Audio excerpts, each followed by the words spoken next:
Yes ప్రతిభ తూర్పుగోదావరి జిల్లాలోని శంఖవరంలో కూడా ఇదే పరిస్థితి. అంబేద్కర్ జయంతి వేళ రాత్రి ర్యాలీ తీశారు దళితుల ర్యాలీపై రాళ్లు రుబారు అగ్రవర్ణాలు. ఇరు వర్గాల మధ్య ఘర్షణ జరిగింది, అనేక మంది గాయాలయ్యాయి.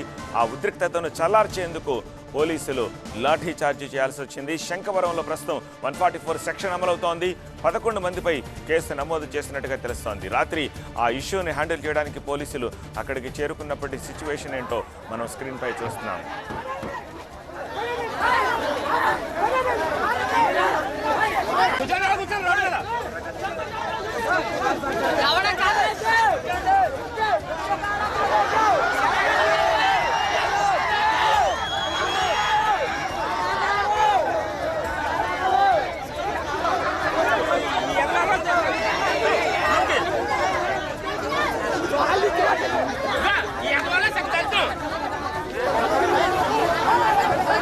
ఎస్ ప్రతిభ తూర్పుగోదావరి జిల్లాలోని శంఖవరంలో కూడా ఇదే పరిస్థితి. అంబేద్కర్ జయంతి వేళ రాత్రి ర్యాలీ తీశారు దళితుల ర్యాలీపై రాళ్లు రుబారు అగ్రవర్ణాలు. ఇరు వర్గాల మధ్య ఘర్షణ జరిగింది, అనేక మంది గాయాలయ్యాయి.